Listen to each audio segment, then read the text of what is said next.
So I'm very pleased to host another Innovation Cafe session with you guys. This community is becoming popular. I think we are really helping each other to become better. We are also helping our organizations to become better. And I think I've talked about this before. I really think the innovation world or the corporation, or the corporate innovation world is somehow broken. So we need more than methods. We need more than follow this playbook, and you will succeed. This is why this session today is so important, because we are going to talk about AI to improve the world of in innovation. So it's really a pleasure to have you here today, Jacques Ludik, or Dr. Jacques Ludik. And I know that we have a few AI experts here in the room as well. So I think this is going to be a very exciting session. So let's make it informal, peer-to-peer. We are here to learn and share once again. Okay, so over to you. And again, thank you so much for your time today. Fantastic. So you've started recording, so we can start straight away. Fantastic.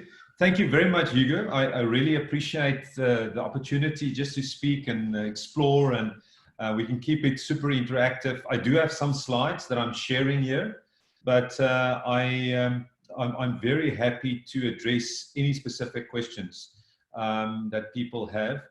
Just in terms of time, so we've got about, what, 40 minutes? And then questions, or is it an hour? We've got a full hour that we can I've usually what we do is 15 to 20 minutes presentation, and then Q&A, 1 hour at most of the whole session. Okay, full set. Fantastic.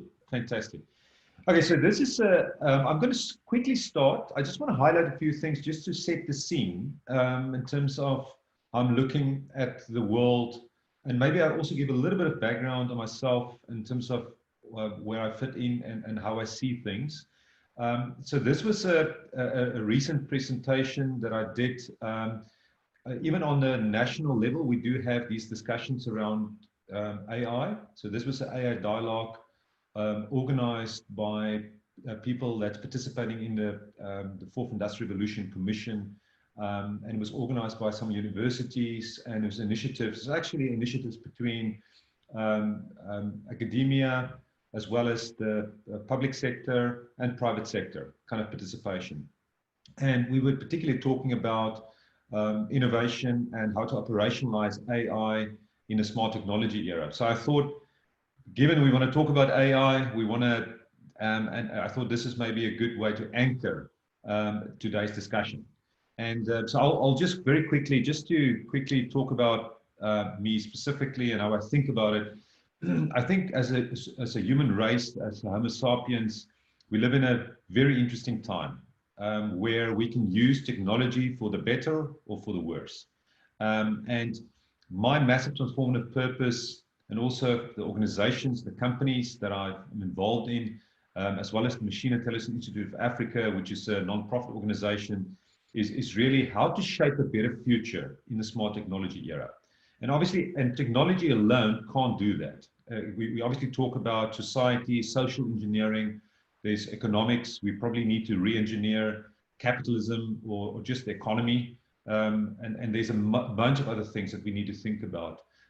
We've seen many use cases of where technology has not been used optimally. So if you think about social media, for instance, we see the positive and negative effects. So what we need is really visionary leadership and wisdom to apply technology in the right way. And so we've got to be innovative. So I think innovation is the buzzword here. So we're going to, but we need innovation on multiple levels. It's multidimensional. And what we are seeing also, and especially the last 2 decades, we've seen serious disruption of industries. You know what happened to Kodak. You've seen the disruptions with many other companies the last 2 decades, and we see the biggest companies in the world, what they are doing, what the big tech players are doing, and they are leading the way with smart tech. They're leading the way with how data is being utilized and monetized in an optimal way. And disruption is coming from all over the place, from all sorts of different angles. So what I would love to see is that we do create a more equitable society where technology can help us, more people live better lives, higher quality lives. So that's, I just wanted to frame it there. in that respect. So when I talk about a better future in the smart technology era, I'm talking about society as well as business in general. So I'm not going to, I think people to know about the fourth industrial revolution. I just want to say that I've got another name for it. I call it the smart technology era. I'm also writing a book right now on transformative, human-centric artificial intelligence. And I'm talking about shaping better future in the smart technology era, which is pretty much the fourth industrial revolution, but there's some interesting perspectives on that. And then there's a bunch of technologies that's actually at the core of this new innovation that we see. And specifically, if you look at the definition around the smart technology era, we're seeing a fusion of new technologies that's blurring the lines between the physical, the digital, and the biological worlds. And if we think about the speed of technology change, that's something else. As humans, we are very used to just experience time as something linear, which it is, but we do see all these kind of changes that's happening, and some of those changes are actually on exponential rates. So you see a bunch of exponential curves here, and what you see here is some exponential technologies, of which artificial intelligence is obviously one of the key, probably the key exponential technology. But what we see is it is used in combination with lots of other technologies, augmented reality, virtual reality. We see self-driving cars. We see so many other things happening here. And I've just listed biotech, nanotech, neurotech. We know about brain-computer interfaces, 3D printing, robotics, drones. All of these type of things come into play. And with that, basically what's happened here, we've got incredible rich smart technology toolbox. And what we need is obviously people that's knowledgeable enough about how to use these technologies to put it together, all these Lego blocks, and to create solutions and solve problems using the technology. So we've got unbelievable canvas to play with effectively with this.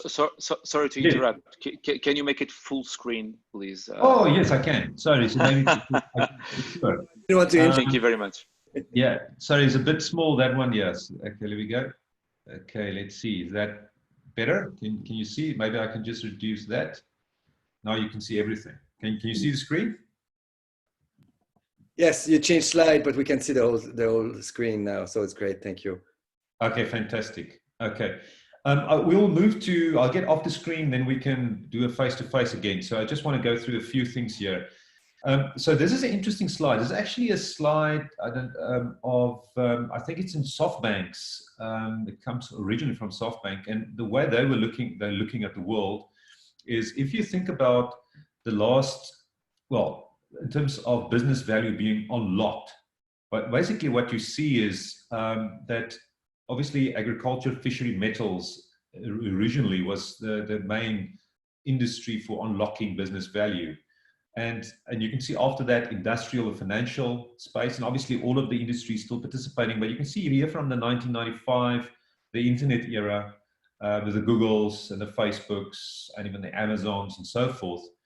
And basically where we sit right now, because of the world being instrumented at scale, basically what we see is that we've entered a new age, and we can talk, I talk about the smart technology era. The way these guys see this is the AI era, because AI is probably the exponential technology, and because we are instrumenting the world, we're generating data at an exponential rate. Data utilization is still linear, so that gap is increasing all the time. But the value now is you can unlock it with AI-driven technologies. So this is what this is about. Okay, so now I need to see if I can move to the next screen. Let's see. There we go. Yeah, there we go. Okay, so I'm not going to go too much. This is more specifically around what we are doing, a little bit of my history. And maybe the only thing I want to say here, I've built my whole career on artificial intelligence, did my PhD in machine learning AI. I think I was probably one of the first guys here in Africa doing it during the winter period. And then I founded my first AI company, Ceasing Systems. which was the first AI company on the African continent that was eventually sold to General Electric. And that was in 2011. And then I was involved in a few other companies. I was always looking at my next move, which was Cortex Logic as the next generation AI company. And then also I wanted to plow back and founded the Machine Intelligence Institute of Africa to build an AI community, African AI community. We don't want Africa to be left behind. I think it's important for the world that all the continents are strong and in AI and smart technology. And the rest, I'm not going to go too much detail there. So let's just wanted to briefly mention that. So when we talk about innovation from a business perspective, it always starts with the business value drivers.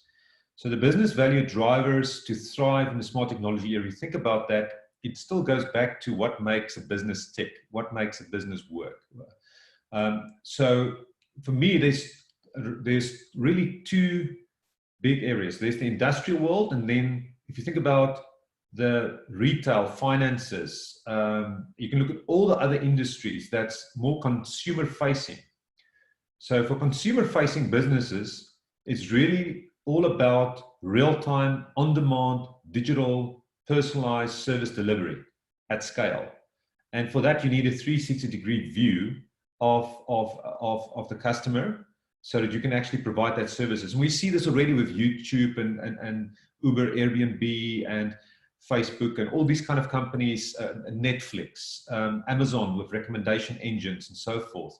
What can be done with data at scale? So there's obviously lots of advantages in terms of enhancing efficiencies, reducing processing times, also to do targeted sales and marketing, to have a much better grip on my audience and what they want and what their needs are. And I think intelligent virtual assistants, proper ones that's really anchored, properly integrated, ones that truly understand meaning and so forth, those are incredible opportunities to enhance customer experience and do the targeted sales and marketing. On the industrial world, it's really about increasing throughput, increasing yield, increasing quality, reducing waste, making sure that equipment is not failing, all of those type of things. You want to optimize processes. And if you improve the throughput, yield, quality with 1 or 2 or 3%, that translates to millions of dollars straight away. So there's huge opportunities there. So obviously for the consumer facing side, things like cross-selling, upselling, recommendations, anything like fraud, waste, and abuse, you want to reduce that. There's obviously cybersecurity risks. So in all of these areas, there's going to be innovation needed. And AI is a catalyst to help with that innovation around that. And on the left-hand side, I'm showing just the key business value drivers: productivity, for revenue increase, reducing risk, and for lowering costs. So AI-driven businesses can really leapfrog and can do special things. But then in the middle, I have this creating strategic value bucket. And the innovation is not just on solving business problems and making your operations more efficient, more effective, increasing revenues, or just having this enhanced customer experience and so forth. But there is obviously also the opportunity to have faster, better, more proactive decisions. So you do an acceleration of that effectively. And then if you think about the business models, with data, you can create new business models. You can create new revenue growth opportunities. And there's incredible opportunities around that. So there's innovation around that. You can also think about how you want to partner with other businesses that's maybe adjacent and create and disrupt industries by combining data sources, by combining business models. So for me, the innovation is on multiple levels. We're not only talking about individually on a business, it is the way you innovate, it's the way it could actually change the nature of the business. You might think you're in this business and then you transition into something different over time. So because you obviously see how the market is evolving. So I think it's very important to think carefully about these kind of things and to connect the dots around these kind of things. So I think that is important. So I think for any business, there's also the opportunity not to only, you can optimize the business, the more you instrument the business, similar to, if you think about an industrial plant, you've got typically sensors all over the place. So you understand what's going on in a process, what's going on around this piece of equipment. If you think about an aircraft, a jet engine, there's typically 2,000 to 3,000 sensors around that engine that gives information in real time what's happening. And they talk about digital twins, creating digital twins of all sorts of pieces of equipment. It could be turbines, could be MRI scanners, could be all sorts of expensive equipment, but you can instrument anything these days with IoT, AI and IoT. But what's also happened here, because as humans, with social media and with cell phones and smartphones and smart devices, and I've got a smart watch, we are instrumenting ourselves. So we're now generating data at scale ourselves as well. So that also provides opportunities for businesses to provide better services and all of those kind of things, as I've mentioned. But I also want to mention, when you think about business, and once you can create models of a business, but you can also create models of a business with its supply chain. And then you can start doing optimization around that. But in order to do that, you need to instrument that whole supply chain. And I think we see the same kind of thing, obviously with IoT, AI and IoT is also an incredibly important way to help instrument businesses and its supply chains. Okay, so and then obviously your employees as well. We are involved with solutions where we talk about employee wellness. I think there's about 3.2 billion workers in the workforce worldwide. And what's really happening is a disturbing thing where the workforce are really getting unwell. And it costs, I think in the US, they've calculated $2.2 trillion loss every year, annually. So almost like 12% of the GDP of the US. So just to show you the real issues there. So we need innovation around how we work with the employees as well. We've got to be innovative there. And then the next bucket here is smart systems. So if you think about with cybersecurity, the risk, if you think about fraud detection, with everything becoming digital, the risk that we face as Homo sapiens, as businesses, as communities, as governments, as organizations, as countries, there is huge risks in terms of systems. And so we can use AI and other smart technology in innovative ways to actually create solutions that can help protect us as well. So we've created this world. It's like a runaway train. We've got to think carefully about how do we use smart technology to create still a safe world and in a world that we can thrive. Okay, so that slide. So so I maybe just want to mention, just from a Cortex side, which is my AI engine for business, one of my companies. So the way we've looked at the world, and I'm just extracting this because I think it's very general and applicable to AI innovation in general. So when we look at AI solutions categories, I've mentioned the worlds of the industrial world, but also the consumer-facing world. So in the consumer-facing world, to having ultra-personalized solutions is the name of the game. To have AI-enabled engagement, that's going to be absolutely key. So what we are doing, we obviously have solutions in these solution categories. But then also, it's not just your normal types of data. We also have audio, video, geospatial data coming from IoT, so that we can sense the world in a better way. So there are very specific solutions, sense solutions that you can also plug in. And there's a lot of innovation that's happening with these additional data sources that's coming to the fore. And then I have this enhanced bracket, which is more about real-time causal analysis or anomaly detection or fraud detection or security-based solutions. So this kind of covers a huge space. But with these type of solutions, you can solve quite a bit of problems and you can actually innovate in a substantial way. So I think that is a nice summary for that. Here I'm just summarizing it again. So helping people and businesses work smart at scale, that's engaged. Smart personalization of customer products and services, that's the personalization. Smart automation enhancement of business processes and systems. And then sense is enabling smart machine to sense and interpret the world around us. So those are all just those solution categories. Okay, so I'll skip some of this. This is just talking about the AI engine and the things that you need for that.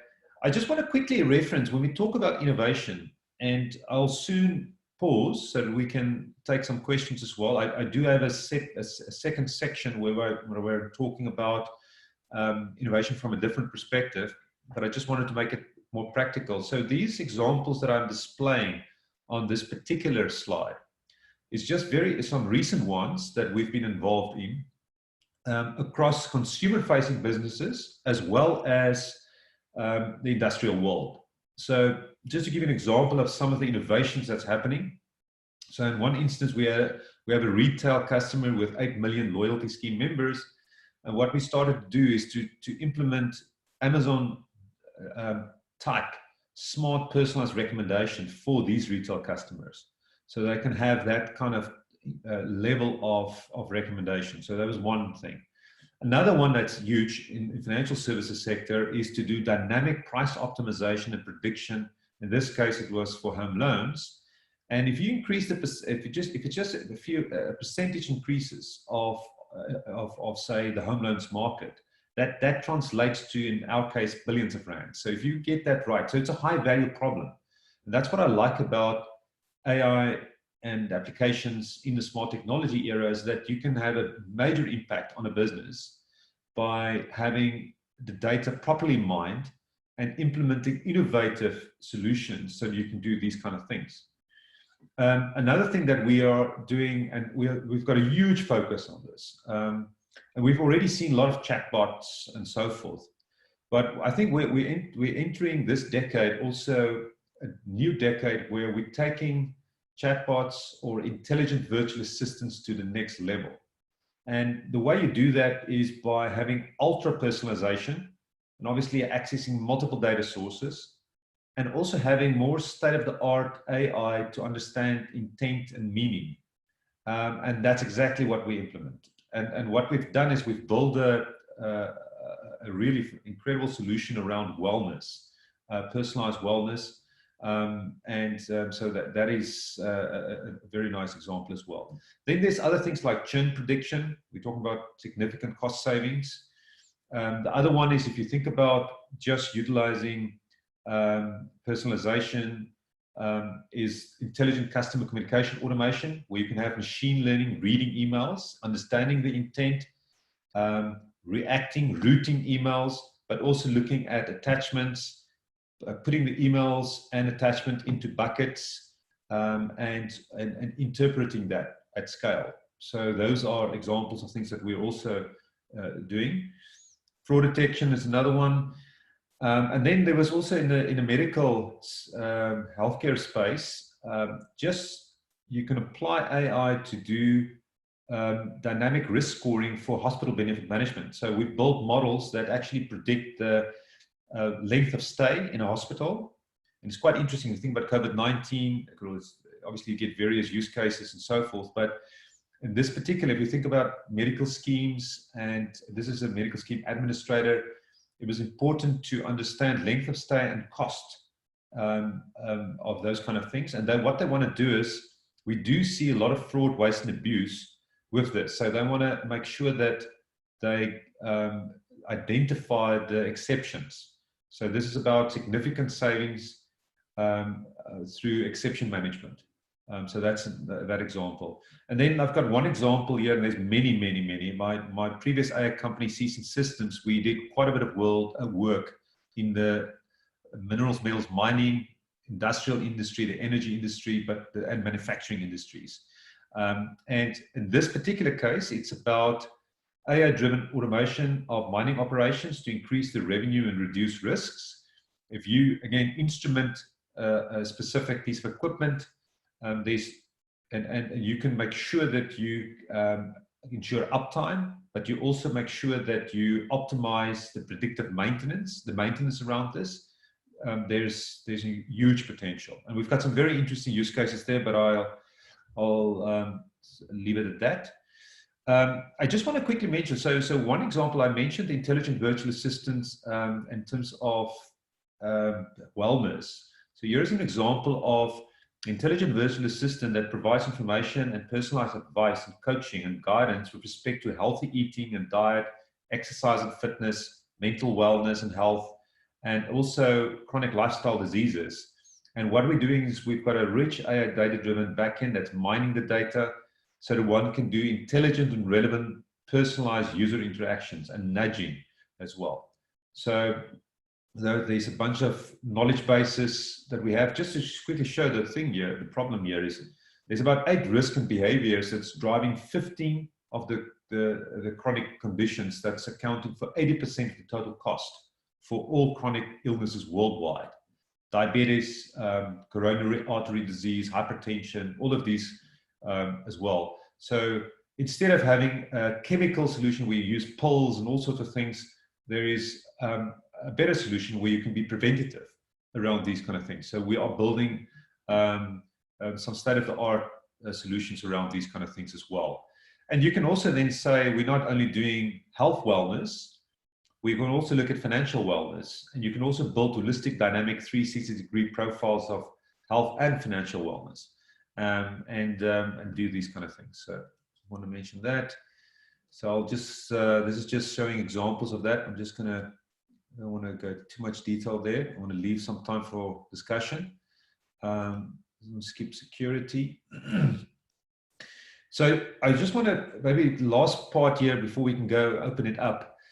So if you think about innovation and how you transform businesses, there are the 5 pillars that I think the Industrial Data Corporation, IDC, talks about also the 5 pillars. There's some other organizations that comes up with the same concepts and frameworks.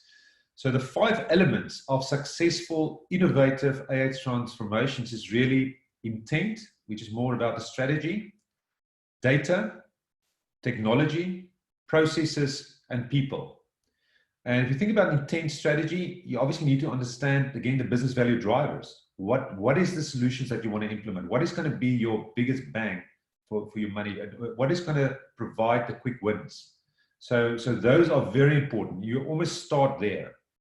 And then in order to implement these kind of solutions, you obviously need to look at your data ecosystem. You need to look at your technology, techniques, and tools. And any solution that you implement will affect process as well. So you need to think about how do you integrate that into your workflow. And then finally, people, absolutely key. We can't, technology should serve us as people. So when we implement solutions, even if we automate certain tasks, we need to understand what's the impact. And we got to have an open culture. And we need to think about people and how their roles within a job change, those type of things. So on the right-hand side, I have this graphic that's showing accelerating the path to value generation. And again, I've got the 5 pillars here. And basically what we're saying is, how can you do this quicker? How can you accelerate this? How can you bring the curve back? So on the x-axis, we have time. And basically what we're trying to do is if we want to bring it back, you need to think carefully about the 5 pillars. You think about data availability, distributed computing, analytic tools and platforms, data science skills availability, how do you organize your organization, process and change management. All of this is important things that you need to bring into play.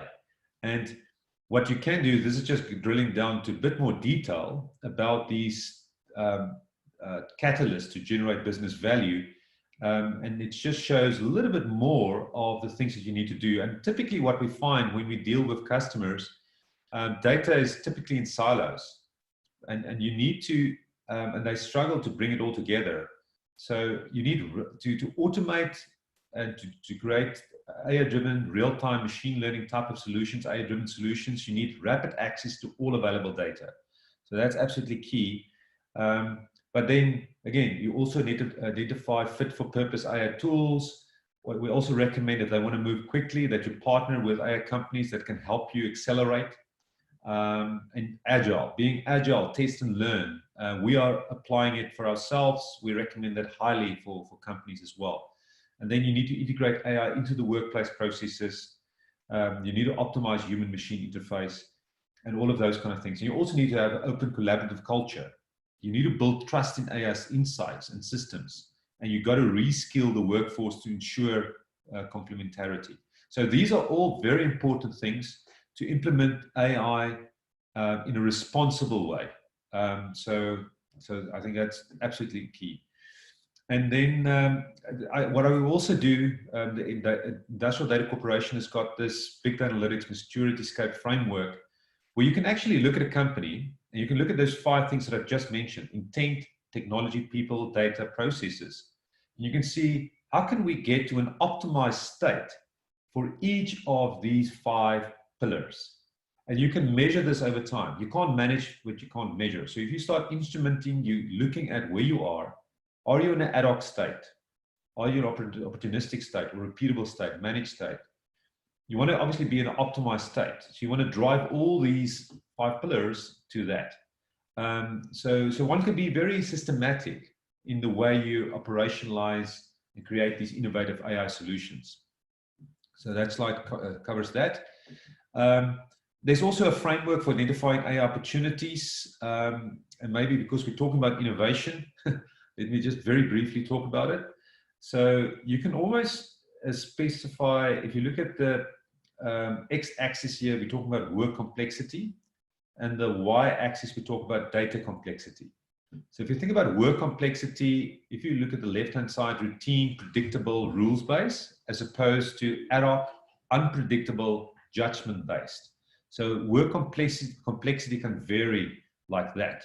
On the y-axis, we've got data complexity, where you can see below your structured, stable, low volume, as opposed to unstructured, volatile, high volume. And if you organize things like this, you can say, okay, if we look at the left quadrant here, we can do clearly automation because data are less complex. It's structured, stable, and low volume. And it's routine, predictable, rules-based. So you can implement, say, robotic process automation solutions. You can machine learning AI solutions. And this fits into the efficiency model, where there's routine work with little discretion, high reliance on well-defined and well-understood criteria. And clearly, you can implement solutions there. So there's some AI opportunities right there. If you actually move up now, where data is unstructured, volatile, high volume, you would see you can support seamless integration and collaboration. So there's a wide range of interconnected work activities. There's a higher reliance on coordination and communication. And what you typically find here is your virtual agents for consumers or for enterprise customer services fits into this bucket. So the one below is more kind of automated credit decisions and so forth. This one is more the virtual agents. Now, if we move to the right-hand side, if we look at the expert model is where you still have structured, less complex data. It's you can leverage specialized expertise and solutions like expert systems for medical diagnosis or legal or financial research probably fits in here. But the work complexity is still complex, but the data complexity is not that high. And then finally, you can move to the innovation model where it's all about enabling creativity and ideation. And there's original innovative work. There's a high reliance on deep expertise, experimentation, exploration, creativity. So obviously all sorts of research, design, like fashion design, music writing, all those kind of things probably fits into this category. And here AI is more augmenting as opposed to automating. So it's just interesting to look at this kind of analysis. And I think about the future, just my last few slides, the journey from assisted to autonomous intelligence. I think that we're going to see a lot of this, and the autonomous market will probably be the biggest one eventually. So this is, I think, originally from PwC, where they talk about the size of the market, but I think assisted intelligence, augmented intelligence, and autonomous intelligence is a useful way of looking at also the different types of man-machine intelligence that one would get. And if you think about that, the assisted intelligence, here the nature of tasks don't change. Tasks are automated. Humans don't learn, machines learn. And examples are typically you've got processing factories, boilers, machinery, ovens, all sorts of things like that. That's more kind of assisted intelligence. Then when you move to augmented intelligence, the nature of the tasks do change.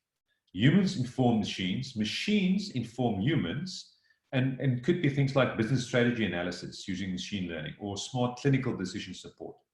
And then when we move to autonomous intelligence, the nature of the task will also change.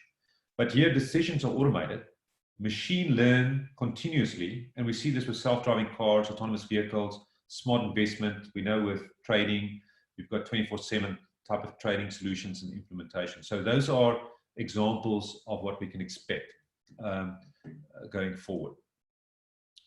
Okay, so I'm going to quickly, I maybe just want to mention before I end with my final slides, I think what we would see in the future, there's probably only a few occupations that's fully automatable, and obviously occupations will change over time. And this was just a stat where they say 60% of all occupations have at least 30% technically automatable activities. So you can see this is indicated right here. So this is obviously looking at example occupations, and they were just looking at obviously 62% here of occupations, at least 30% of activities are automatables. But you can see the things that's automatable. So there are occupations that are 100% automatable, and there are occupations that's not automatable, at least with current technology.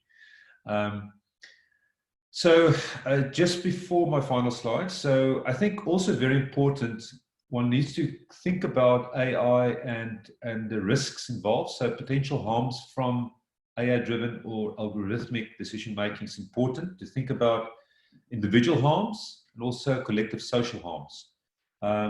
So those are obviously important things to think about. This is just a nice way of looking at that. I just want to, so maybe just want to say something about this. So this is in the European Union. I think it was the AI expert group. They came up with this framework for trustworthy AI, which I thought was quite good. And they talk about lawful AI, ethical AI, robust AI. And very important that if you implement solutions that you adhere to the ethical principles. And the 4 ethical principles is respect for human autonomy, prevention of harm, fairness, and explicability. So you obviously need to explain decisions. And then to realize trustworthy AI, there are 7 requirements. Human agency and oversight, technical robustness and safety, privacy and data governance, hugely important. And I know Europe has got a leading role in terms of GDPR and all these kind of things. But I also think transparency, diversity, non-discrimination, and fairness, societal and environmental well-being, and accountability. So if we implement AI solutions that adheres to these principles and these requirements, we're on the right track. So I think that's the message around this. And then my final slides just around this, I would recommend also a book by Dr. Kai-Fu Lee, AI Superpowers. And he had a TED talk. He was talking about AI over the next 5, 10, and 15 years. And basically what he looked at here was, if you think about any repetitive task, AI will in the next 5 years be impactful, super impactful, and providing solutions there. Routine tasks within 10 years, optimizing tasks within 15 years, and probably when it gets to complex and creative tasks, we're probably safe for now. Now, if you think about the world like that, and you think about jobs, and you think about the world that we want to create, society, that's why I talked about we need to think about society. So you can look at jobs on this x-axis here, and you can say, okay, there's a bunch of jobs under repetitive, routine, optimizing, complex, creative. And you can organize it from being optimized to more creative and strategy towards the right. Now, if you look at that and you say, let's re-engineer jobs and society and economy, where we add another axis. We say we value humans, and we're not going to, we want to be innovative around the way we look at economy and the way we look at jobs and tasks within jobs as well. So if you add a compassion axis, and this could be just one of many other dimensions that you can add as well. So one could re-engineer a multi-dimensional space. This is not just creating a two-dimensional space where we're just looking at jobs from that perspective. So if we say we've got a y-axis where compassion not needed and compassion needed. So if you look at this, you can actually say we can reposition those jobs across the space. And then you would find there are actually a bunch of jobs that's in the space of automation and where compassion not needed. And then when you move to the right-hand side, you would see more the creative, artistic side, but where maybe compassion not needed, like research analysts, economists, scientists, and so forth. But then you can also move up the scale above the two quadrants above, where you can say there are jobs that where it's creative, strategic, and where you need compassion. And there's many jobs. This is just very few, just a sample of things. But then you can add more jobs. You can say, let's value teachers, social workers, all these, and pay appropriately, and start adding jobs where compassion is in fact needed, even though they could be routine and it could be optimized to a certain extent, but you add the compassion layer, for instance. And you can add more. High school teachers, elderly companions. We know the people are getting older. So basically what's happening here is we will see in the left quadrant here, you see AI automating a lot of the things where compassion not needed and we optimize. You then see on the right bottom, you would see AI and then human plus AI. The top left quadrant, you see the AI being used by the warm embrace of humans. That's where you can see the compassion that comes into play. And then the place where compassion is needed, we see a lot of creativity and strategy is more where humans really play. And you can have more fulfilling types of tasks and jobs. And obviously AI can also help with creativity and strategy and all of that, but that's still a space where humans can really occupy. So all the orange places is where humans can really occupy. Okay, so that was, I think that's probably it. So I want to maybe just stop my screen here, end my show, and I want to go back to the presentation here. Is my Zoom. There we go. Hugo, can you still hear me? Yes, we can hear you very well. Fantastic. So I'm gonna just stop sharing my presentation for a moment so that I can see everyone. And so hopefully, so that was basically what I want to quickly discuss. But I'm all ears. If you want to ask questions, please let me know, and I'll happy to address that as well. First of all, thank you very much. I think this was a masterclass of artificial intelligence and how artificial intelligence can improve, augment, enhance the world. And Kevin Kelly, one of the Wired magazine co-founders, said, and your presentation confirms that, the business plan of the next 10,000 startups are easy to forecast. Take X and add AI. Yes, that's right.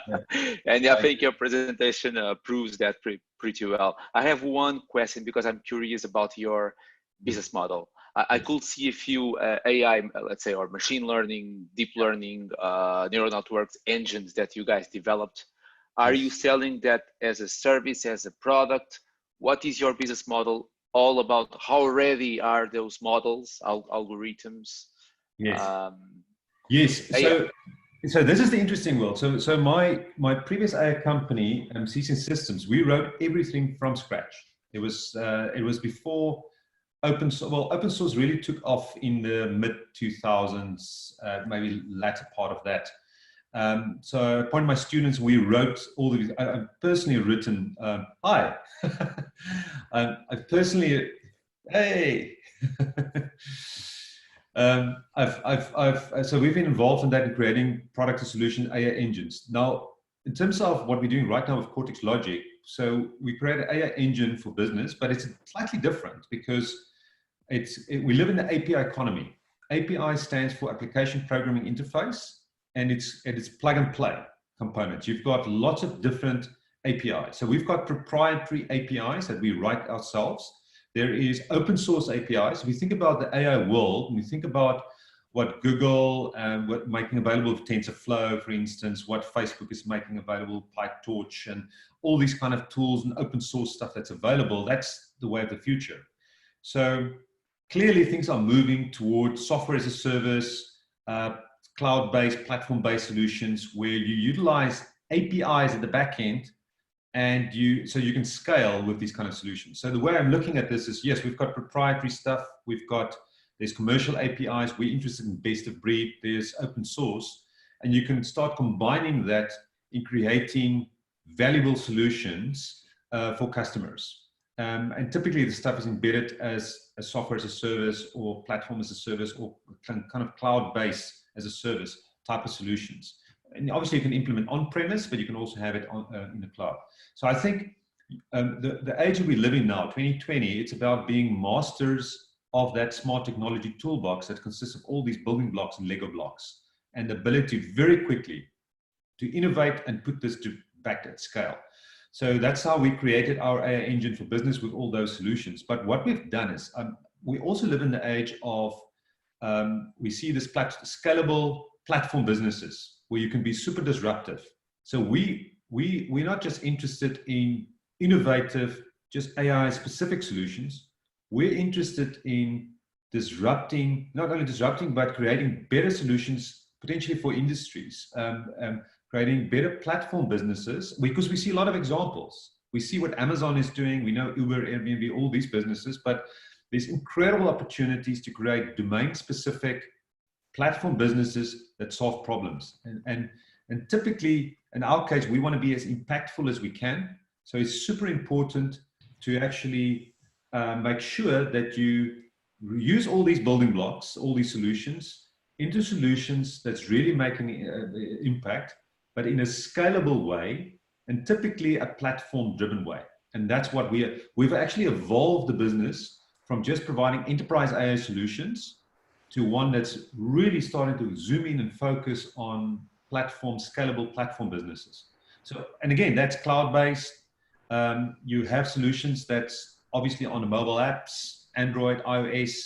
You've got progressive, we also implement PWAs, progressive web applications, and all these kind of solutions, but everything is driven by cloud-based backends, where there's a lot of data mining happening in the backend. You can also have AI on the edge implemented to do some of the analysis and things on the phone or on a piece of equipment. So it's a whole combination of things. And, but yeah, so hopefully that answers your question. Excellent. First of all, if you don't mind me asking a couple of questions as well. Most welcome. Before starting, congratulations, outstanding presentation. It's a very interesting topic. And I have two questions. The first one is, as you've explained, creativity-bound professions are the least, or are not in the first wave of AI replacement. But however, we do see a lot of experiments in that field. Just this week, The Guardian revealed an article written fully by a robot, and if he didn't present himself as a robot, you wouldn't notice. And the article is quite funny, so they embedded some sense of humor into it. Yes. And but also you see paintings and music compositions made by AI. So that's creativity is still far reach, but it will reach it. AI will arrive.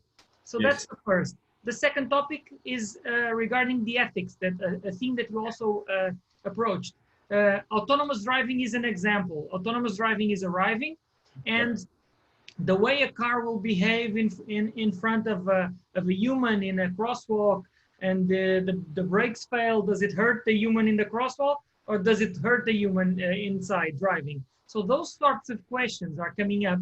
That's going to be the first live example, I would say, in the market. And I don't believe that governments and institutions are doing enough to monitor this or to legislate, to create legislation for this to be a reality in our world. So these are the only two questions: creativity and lawmaking. Yeah. Eloy, that's fantastic. That's your name, eh? Eloy. Yes, it is correct. No, it's an excellent question, and I think incredibly topical. I think it's important to understand also where we are with AI right now. So AI, even if you look at OpenAI, I'm not sure if you're familiar with GPT-3, OpenAI, they obviously use that. If you talk about articles being written, that's the state of the art is by GPT-3 right now. But GPT-3 can do amazing stuff. So we're talking about neural networks being trained with 175 million parameters, huge, costly type of solutions, but it's incredibly powerful. They learn on the whole of Wikipedia. They learn, I think Wikipedia is less than 1% of training set. So they've got so many books and so many information. The problem right there is that it doesn't really understand. It can generate stuff, and because it does get patterns and stuff, it can generate stuff, but there's not true human-like understanding because they don't have a worldview. It's not anchored. So there's some more innovation that needs to happen, a lot more, to create true AI that will have a proper understanding that can compete with us from a human perspective. So you will get a lot of kind of smart stuff. Okay, that doesn't mean you can still generate practical things, because as you rightly say, it could generate, well, paintings. We know you can look at a Van Gogh painting and it can learn on that, and then it can apply the patterns there and create something new as well. So we've seen those kind of things. So I think there's a lot of experimentation happening, and you're 100% right. We are clearly on a route where we will have AI impacting and infiltrating that area. But we got to be wise as humans how we use it as well. So we obviously need to think carefully. I think we like kids in a candy store, humans, and it's so powerful technology. We need wisdom how to use these technologies in a proper way. So that's why when you talk about ethics and trustworthy AI, and we need wisdom to not use these technologies and create lethal autonomous weapons, or create self-driving cars where there's no ethics building or trustworthiness and stuff. So it's actually quite urgent. So that we need to have governments thinking about regulation and so forth, for sure. But as citizens, we got to be we got to make sure that we want this as well. We got to drive towards a world where we demand responsible use of these technologies. And obviously we see what people are doing with nuclear power, and we're still growing. We're still creating a super dangerous world on multiple facets. So we feel safe. We haven't had really a lot of wars for decades and so forth, or major wars, but we saw with the pandemic how easily things can change, and things can change very quickly if you've got humans that's just doing something wrong as well. So it is dangerous times. So I think we need to step up in terms of how technology is being used so that it serves us. We don't need to do it the other way around.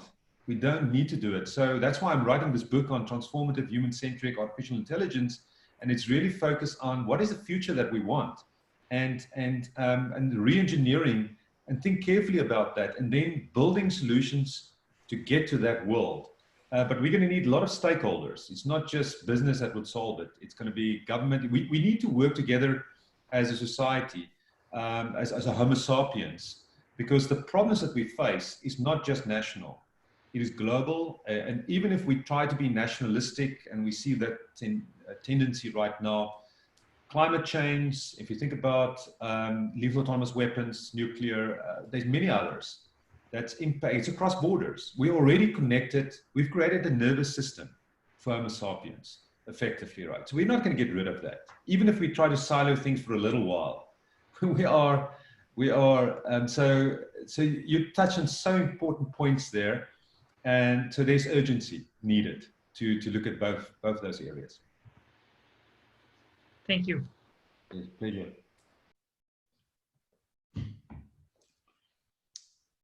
Any other questions? I see it's almost top of the hour, but yeah, so we've got still time.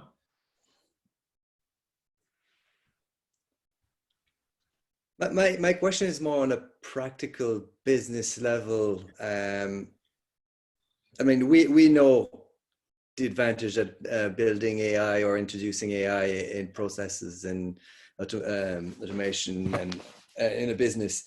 But how do you go about convincing kind of the older school businesses that they actually need to invest or at least even think of making a shift to AI solution? Where do you kind of start getting them to think about how they can apply it in their domain, or even showing them possible solutions? They still are embedded in old world technologies and kind of are very slow to change. I mean, yeah. Us innovators, of course, know all the advantage, but yeah.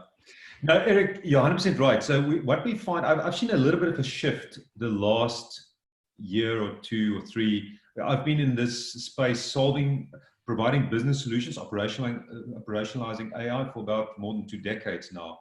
And it's been interesting in the winter period, the 2000s, where it was what you just described, that was everywhere. It was even in the industrial space, very old school systems that's a decade or 2 decades old.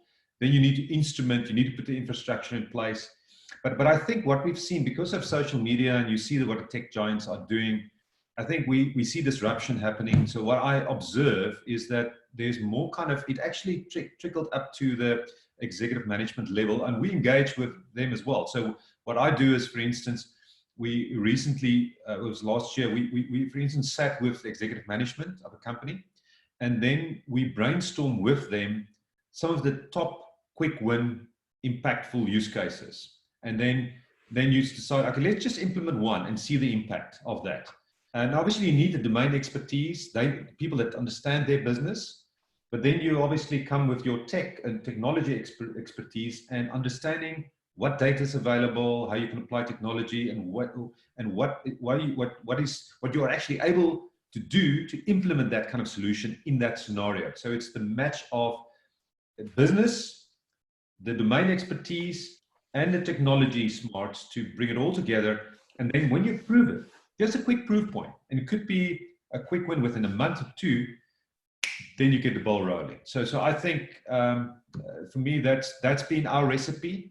It has been working, but I definitely identify with what you said. You still have that old school thinking, and as a matter of fact, I just want to say, even with consumer-facing businesses in finance and retail, all these industries, they struggle with a lot of problems. Even they've got AI teams and so forth, but you've got data in silos, and even politics between divisions, especially if it's a bigger corporate. And the potential to unlock value is incredible, but they don't do it because they're not collaborating, they're not working together, they don't have rapid access to all available data. So it's a starting point. So they're actually their own biggest enemy as well. So anyway, yeah, so identify fully. No, it's really interesting because I'm right in the middle of that at the moment, and tried this with the humanitarian sector, and it's very challenging. Good luck. Let me know if you need help. I will connect with you, definitely. Okay, good. Okay, guys. Jordan. Yes. So, my name is Jordan. I'm working in a telco company in Senegal. I'm innovation program manager. And one key part of my job is to provide a real support our data team in creating a real connection between my data team and an expert like you. So I want one question. In today's hyper competitive world, description is increasingly common. How to lead a data-driven digital transformation with AI? Yes. So you innovation, you in telecoms, and there's incredible opportunities in telecoms. If you think about call direct records, I just want to say, so I've got one of the things before I started Cortex Logic, just between C-Sense G and Cortex Logic, I was involved in Jumo, and we worked specifically with mobile network operators in Africa. MTN, Safaricom, Airtel, Tigo. I'm sure you're one of them. Which one are you? What mobile network operator are you? I'm in Expresso. This is. Okay, so you're working. So it's part. Okay. Yes. Okay. So you've got This sense. Okay. Yes. Okay. Sorry. So basically, what we did, and just to quickly show, so we've collaborated with mobile network operators to provide a mobile money marketplace, where you know about, obviously, if you think about the unbanked, most people is not connected to banks, and basically, if you provide a mobile money ecosystem where you provide solutions through mobile phones or even feature phones, where you provide solutions where you actually pump microloans or insurance products into the solution and using the mobile network operators' mobile wallets. There's incredible opportunity to use call direct records, the power data, all these, the data you've got available there. And that's very rich data, because that gives you a lot of information around various things, airtime, message, all sorts of different things. But you combine that with your, what's the wallet behavior. So what we did was to actually, the way we've reduced the risk in providing micro loans to these kind of consumers, that could be an entrepreneur, it could be someone that's, it could be anyone. It could be just, I want to buy food. I want to buy stock for my business, informal business. I want to travel, go there. I've got a medical emergency, all of those kind of things. And what we did was to actually provide, say, a loan that they pay back within a week. But if they pay back, there's obviously behavior on the mobile wallet, and we can then pick up all sorts of information and patterns from there. And then if they pay back, they qualify for a higher loan.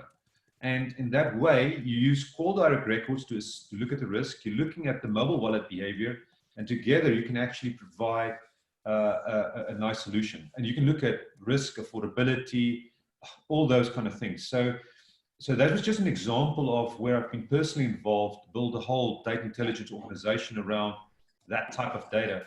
There's incredible opportunities. So you're welcome to reach out and to talk, for sure. Thank you for your rich insight. I will send you an invitation on LinkedIn, and after we can schedule a meeting with my team. For sure, sounds good. Thank you. Thank you very much. All right, so interesting chat on GPT-3 on the group chat. Yeah. There's, okay, guys. One last question, because I think it's almost 8 p.m. in South Africa, if I'm not wrong. Yeah, no, it's more or less. That's good. No, it's fantastic, Hugo. I really enjoyed it. Any more questions? Most welcome. We can always have discussions afterwards. You're most welcome to reach out. If you share the video, obviously on YouTube, we'll also, if there's further conversations, happy to have that. All right. So thank you very much. This was a masterclass. Indeed, I've learned so much today, and hopefully I'll see all of you next week. We will have another special guest where we will talk about innovation accounting, because we need to measure if our innovation efforts are working or not. And sometimes people think that bean bags in the innovation lab, that's cool, blah blah blah. But if you don't know how to show value, your CEO will cut your innovation budget very easily.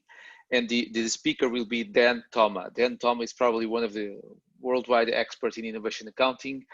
He wrote the Corporate Startup book with Tendai Vicky, and Tendai Vicky is going to be our guest in 2 weeks' time. So be here next week. This is going to be really cool, as usual. Dr. Jacques Ludik, thank you very much. Enjoy your evening. I hope to see all of you next week. Okay. Thank you very much. Thanks, you guys. Bye all. Thanks Thank everyone. you. Bye. Nice to meet you. Thank you. Cheers. Bye.